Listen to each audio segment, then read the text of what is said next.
Bobiverse. Bobiverse. Yeah, the Bobiverse. Yep.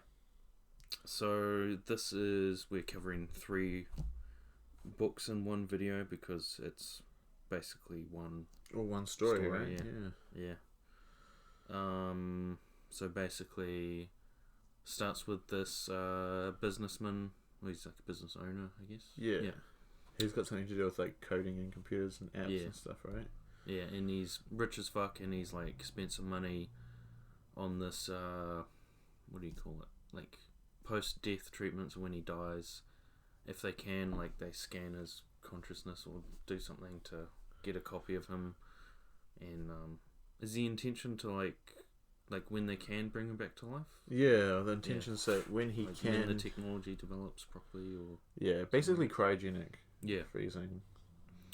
And then he wakes up like a few hundred years later, or at least 100 years later, and the world's fucked. Like it's ruled by this religious, or at least the countries, and it's ruled by this like religious super religious stuff, cult thing where he's like treated as not a human, and he's got to control these little robot things. And he's not even basically a slave. He's not even a human anymore. He's just like a AI program. Yeah. Like downloaded from the original Bob's cryogenically frozen head. Yeah. And they're like doing basically a long form interview and tests and stuff to see if he'll be suitable for this mission to I guess gather more resources and set up a base wherever and for their faction.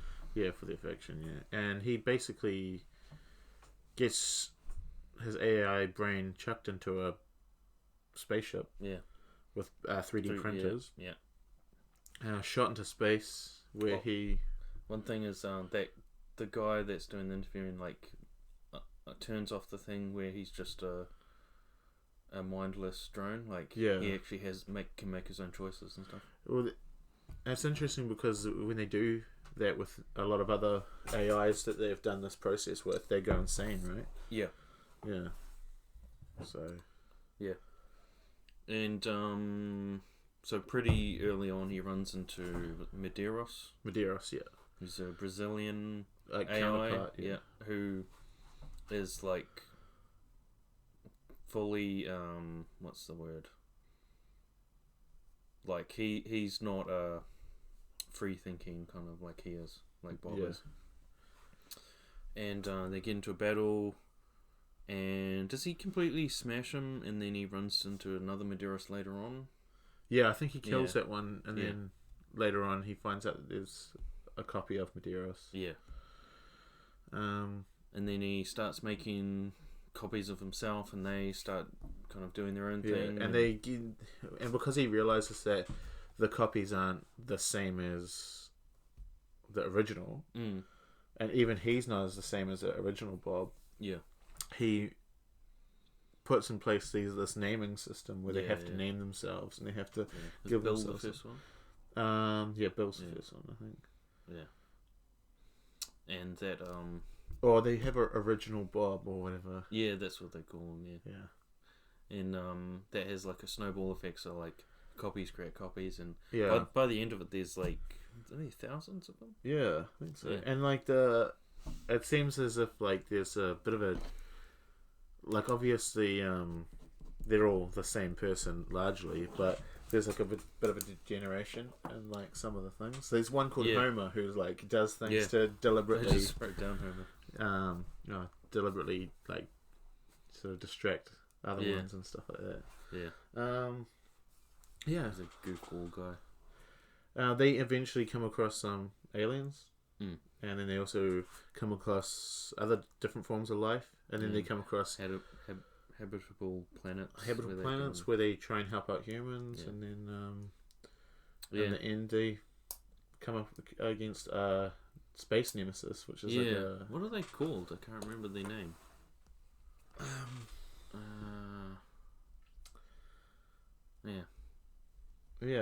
Bad guys, space bad guys who basically eat everything, and they just conquer universes to put them into take all the metal out of the planet, kill everyone for food. Yeah.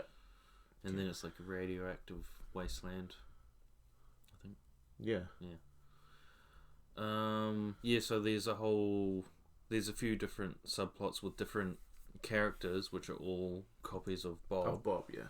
Of course, they have their, as mentioned, they're sort of different in a lot of ways. There's a bunch of them working to get the humans back onto a new planet, and there's a whole lot of strife with that, and different factions fucking with each other. Because by the time they come back to Earth, it's like been 20 years or something, and Earth is like mostly fucked, and there's only I thought it was interesting that he created an android body as well that looked and felt like a human. Yeah. And he also had a digital world that he'd set up where all the copies of himself could interact and things like that. Yeah, have meetings and stuff. And that's how he stayed sane. A lot of it was the VR world. Yeah, the VR world. Yeah, and he had a Star Wars type character who was his butler. That's right. Yeah. Yeah, a lot of pop culture references because the original Bob was from basically our time, or similar enough. Time. Okay, so do you wanna rate it and then we'll unpack it a little bit? Okay, overall 9 out of 10. I absolutely loved it. Probably it's so easy to read. You don't take it too seriously. It's just so much fun, kind of seeing the different Bobs and what they're doing, especially original Bob with the Deltons. I really liked. Yeah, that was cool. And there's it touches on some philosophical thoughts about like identity and like copies of copies. Are they the same person? All that kind of thing. What else do I have? Oh, the only criticism, and it's why we're doing this as one video, is he does not know how to like end a book. It's just like one of the books was just like the Deltons are in an attack. They're attacking a lizard person, and then it's like, well, where's the rest of the story? It's like, oh, there isn't. Yeah. That's okay. Well, we better get the next book then. Yeah, I was very shocked because I knew I was listening to it, and then I'd lost track of time. But I knew I had like less than 2 hours left, or even less than an hour, and I went to check it, and then there was like 2 minutes left, and I was like, what the fuck? Okay, I mean, I've got the second one lined up, but yeah, it would be so annoying if you read this when it first came out and you had to wait a year or however long for the next one. Yeah, definitely. Aside from that, I pretty much liked everything about it.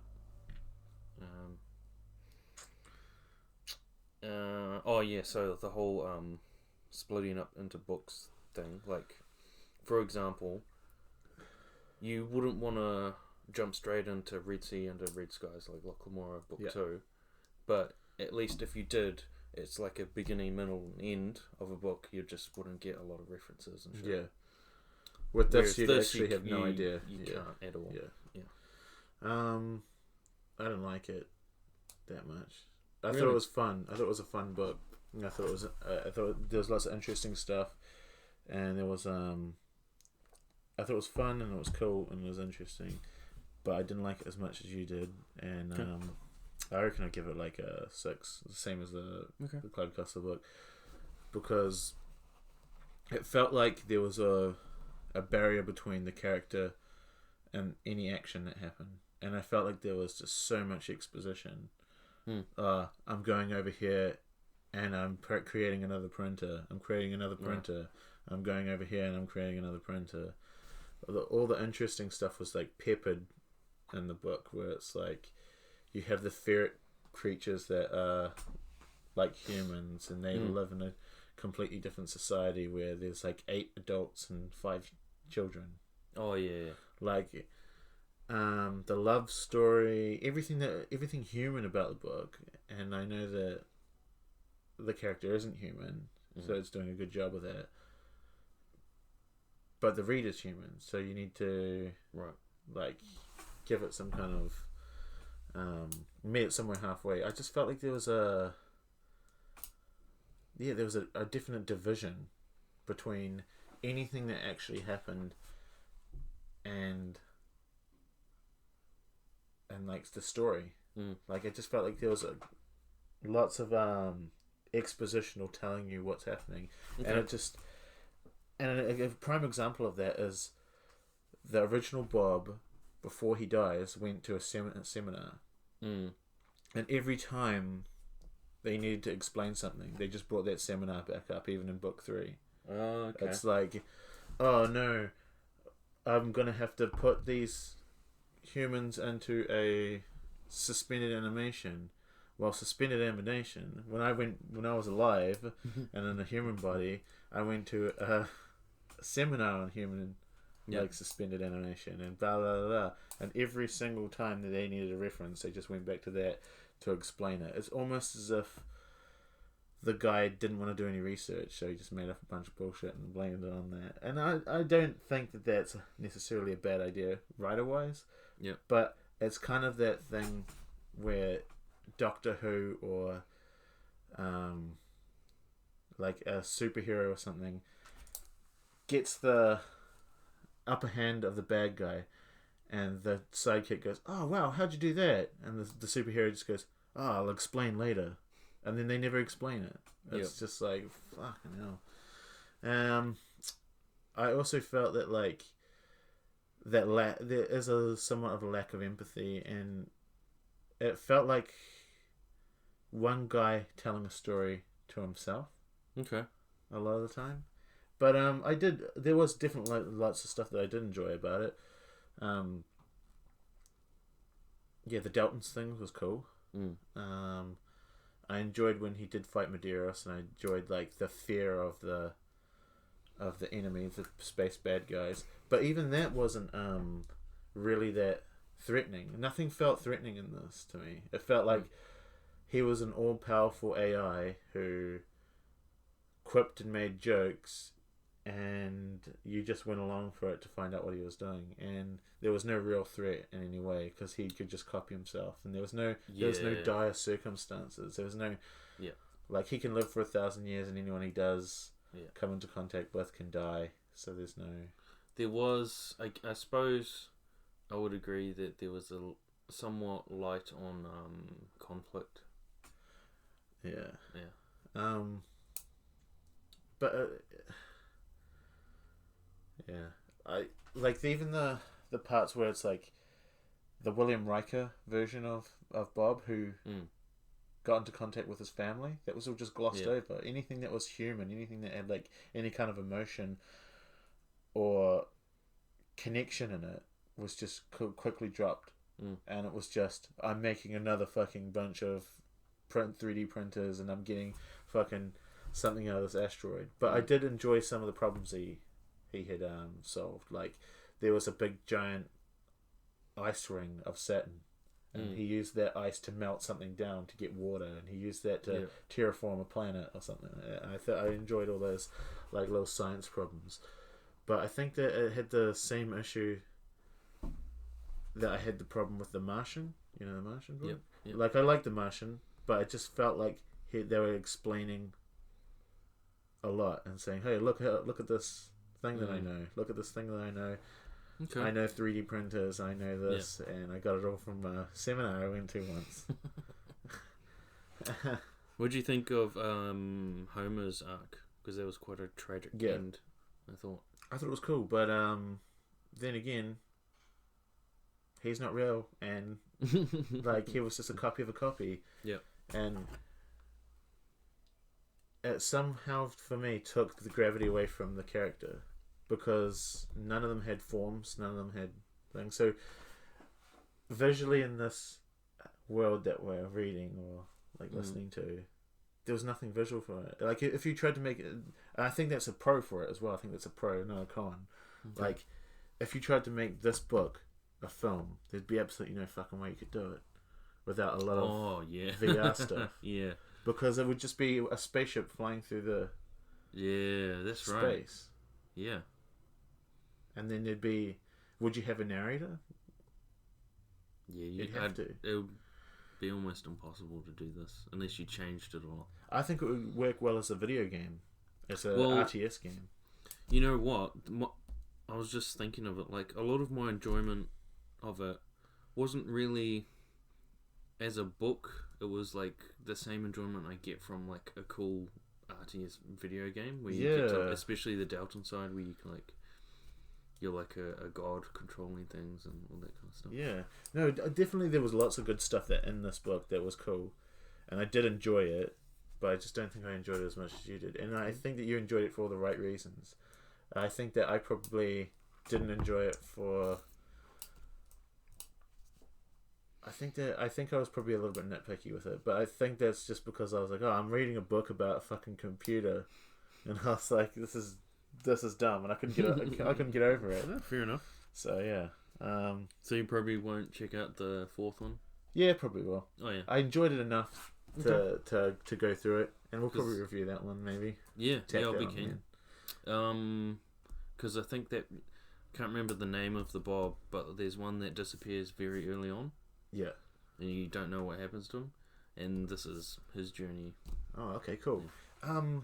Actually, the part where you come up against the where they come up against the Bobs come up against the big space bad guy. That fucking part there was actually so visually descriptive. I was like, it felt like it was a completely different book. Right. Where he's going through, there's two of them, and they are using like the android drone bodies, and they're going through and they're checking out like this like damaged ship. And they're explaining what's in this damaged ship. There's like animals, goat-like creatures. There's like plant life. They're taking all these different things, and they come across like the spider creatures that that start up when they use their scanning system. Yeah, and I thought that was all brilliant because he was actually explaining and describing the world that they're in. I feel like there was a lack of description, and I thought the other cool part was when there was a planet. And it was all mostly water, and they had floating cities. Yeah, that was descriptive as well. Yeah, but yeah, I felt like it lacked the description that I wanted.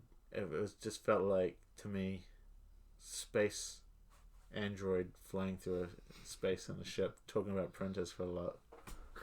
But yeah, fair enough. No, it was, but I did enjoy it. Okay. Yeah. Nice. Anything else?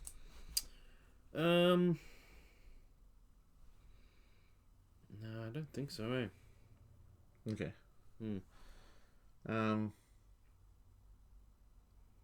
Yeah. No, I thought it was really cool that and Bob trying to regain original Bob trying to regain his humanity, and him trying to regain his humanity, he put himself and subverted himself into the Delton culture, which was an alien culture.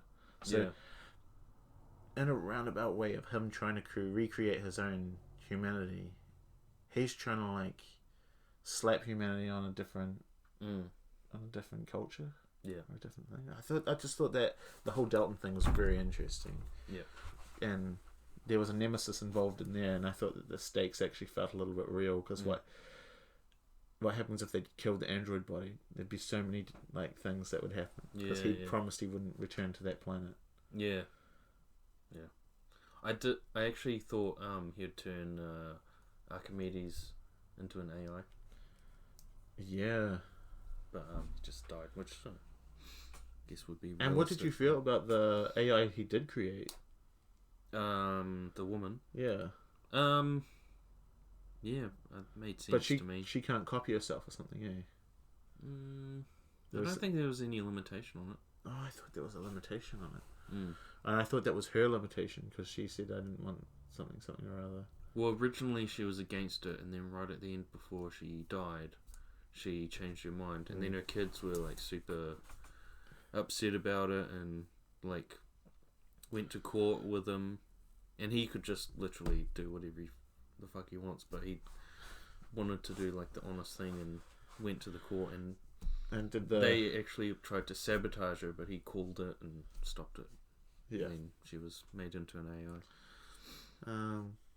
I thought it was cool that they created praying mantis creatures so they could go into that world full of praying mantises and watch the praying mantises in the form of a praying mantis, all for like research. Oh yeah, okay. I thought that that's really interesting. Like creating a drone that looks like a dolphin to blend in with dolphins. You learn about dolphins. Yeah. I thought that was a like a really cool concept. Yeah.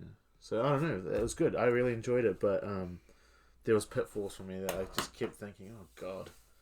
Yep. Yeah. No, fair enough. Yeah, that's all from me. The Bobiverse. Yeah. Cool.